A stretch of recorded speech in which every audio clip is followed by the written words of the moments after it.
Okay, so I was just rewatching my videos. I mean, what else do I have to do? It's like 2:30 in the morning, and I'm trying to stay awake and not get raped by the person that's in the attic right now. And how weird is this that I can't, like you say, okay, like I think in moments like a normal person when I'm still being massively drugged, which tell me shit me not that every time I look at the videos, I'm like, I look like I'm on drugs. Like my eyes. Like I'm super stoned looking. And I'll tell you this right now. If I did drugs, I would just say I did drugs. I don't have any reason to lie. Like I have no job. I have no like I don't hide shit like that from people, like my family. I wouldn't even hide it from the police. I don't care. Like I'm who I am. Like I've been that way for a very long time. Like I don't need to fake the funk. Maybe when I was younger and I was doing jobs like I was a case manager or working for the elderly and I smoked on my off time when I wasn't at work, because the only job that I ever smoked on is when I was a cashier when everybody at that store smoked weed and I didn't get change wrong. I mean, if it didn't fuck with my job, so and everybody was high. Probably half the customers were high. It was a co-op. People smoked weed after work in rolling joints on the countertops. I mean, it just you know, but no other job did I smoke and go to work. So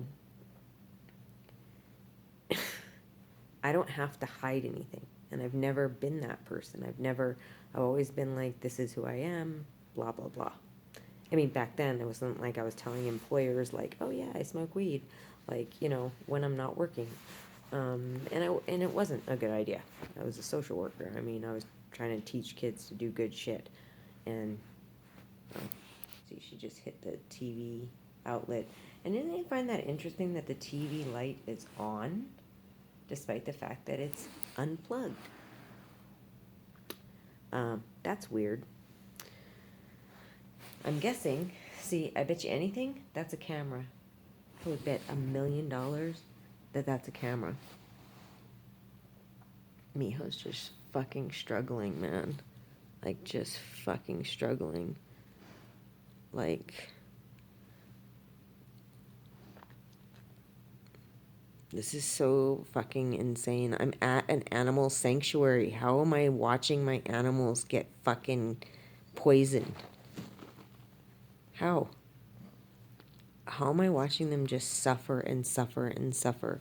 And people that work here have to have helped them. Have to have. Oh my God.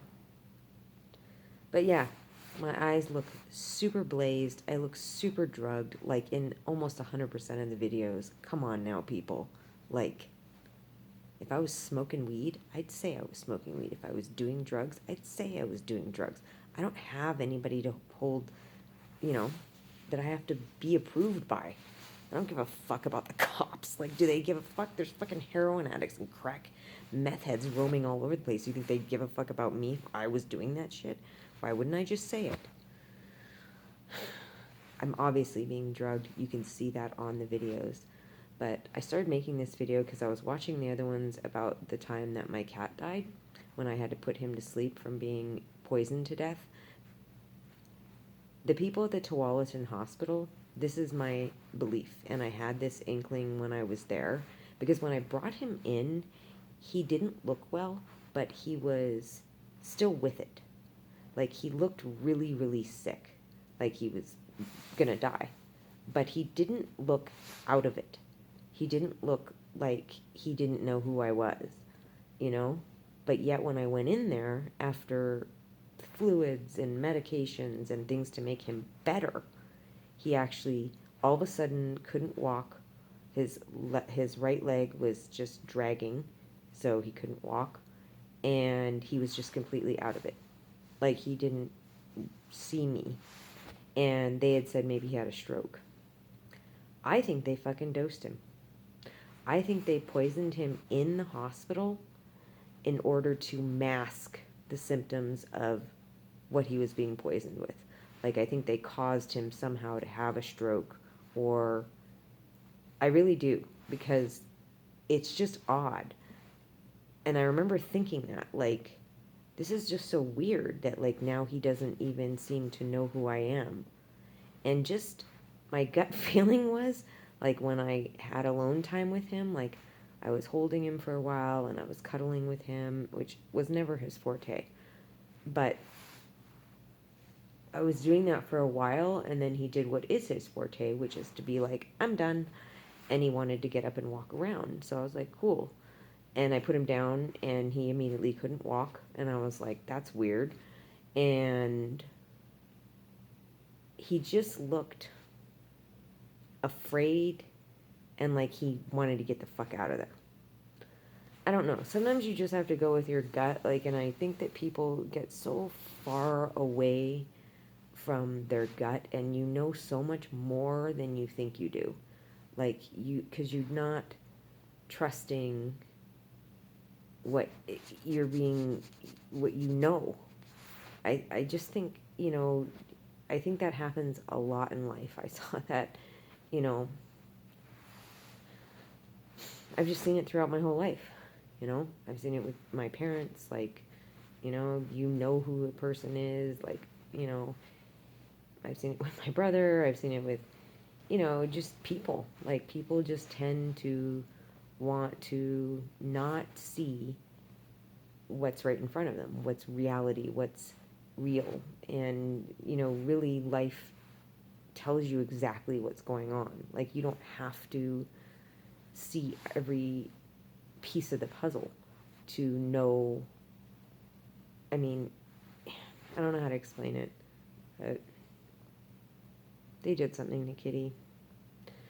So, and I'm guessing 100% that my necropsy is going to show nothing. And they're just going to be like, he died because he's old. And at that point, I'll know that, yeah, there's just no hope. I have to pee.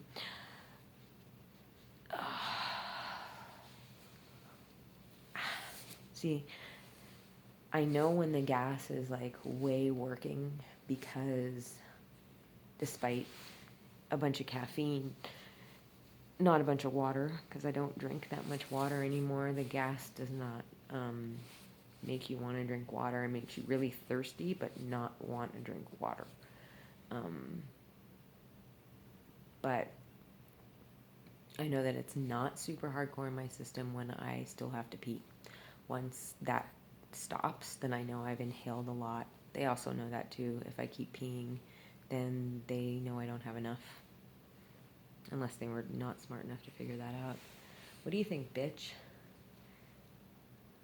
You tell me why that television light is on when it's not plugged in.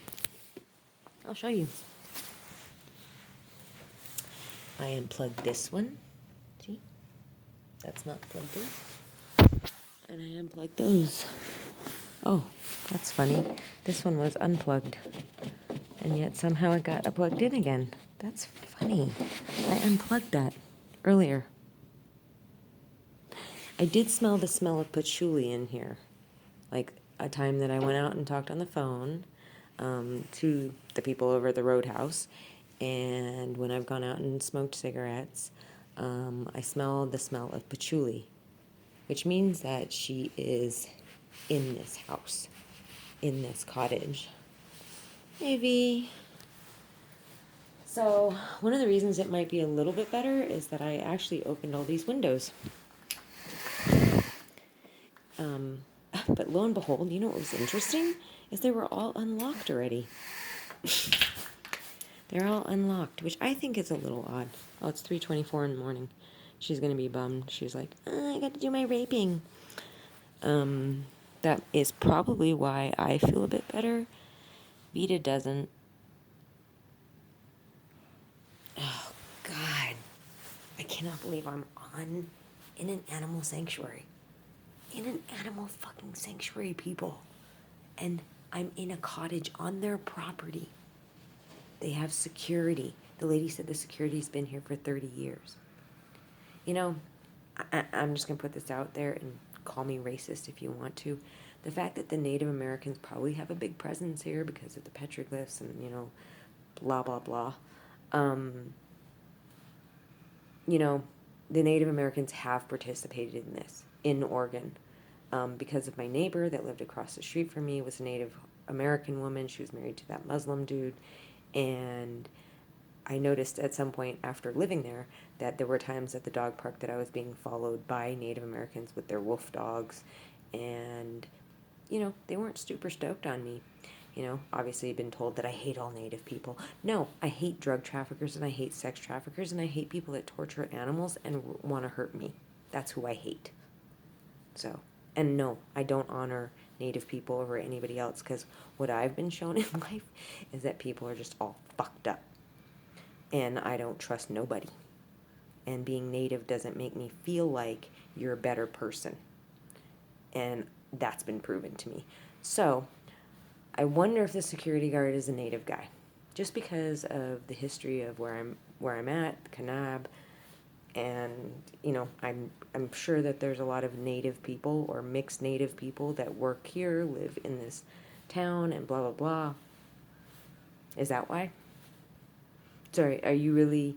And this is an important thing that I like to note is if you're a Native American and you're helping to torture my animals, take a breath.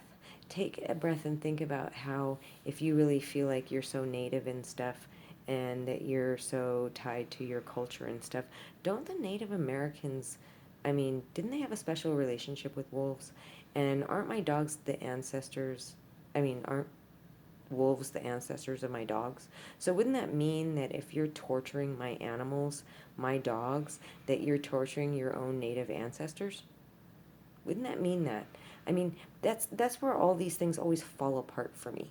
Is that there's no real connection to the pretend belief, this ideology of we are like this, we're so, we're so, and the liberals all, oh yeah, and it's like, but the reality isn't that. It just isn't. Reality is people are people. The reality is most Native Hawaiians shop at Costco. Um, and that's not because the white man's making them. That's a choice. There's just the reality of who people are in 2021 and what the culture really needs to be defined as in 2021, not as what people were all the way back then. Like for me, Native Hawaiian culture is what it is today. And what it is today is when they go pig hunting, they are smoking methamphetamine most of the time and drinking tons of beer, which they litter along with the carcass of the pig. And they just cut up the pig and take what they want and leave it there. That is not Native. That is just being a sloppy fucking motherfucker, I mean, that's just what it is. And the Native Hawaiians are the ones selling and trafficking and bringing in the methamphetamine into Hawaii. Period. There's no drugs that are getting into Hawaii without the Native Hawaiians being a part of that. So for me, the Native Hawaiian culture is that now. And that's the truth because that is what their people are doing. And their people are turning a blind eye to when they murder people, when they rape and murder women, when they murder their own children, like little kids and shit, then they just want to push it under the rug, And I have no idea about the Native American community. I don't know a ton. I do know that it's plagued with drugs and alcohol. I know that there is a shit ton of money in the communities. That obviously, but then when you see documentaries and stuff, a shit ton of poor people. So obviously the money's not being distributed, just like with the Native Hawaiians who are worth like $50 billion, but then yet they're working at 7-Eleven and living on the streets. And there's only 500,000 Native Hawaiians in the world. So with $50 billion, then they should all be fucking rich. You should at least give them the opportunity to own a home in Hawaii, not some piece of crap land that, and if you talk to some Native Hawaiians, they'll be like, stand there and go, they know what I'm saying is fucking true. And they don't fucking buy into the bullshit either. But give this fucking to liberals. It's like, I'm a fucking racist. No. They're just people. And they're just like everybody else. I don't bow to nobody. And I definitely don't fucking bow to people who fucking let people get away with rape, murder, the murder of children, traffic women and children into the state, and traffic drugs that kill people and destroy their communities and people's lives. No, I don't bow to people like that. Fuck that.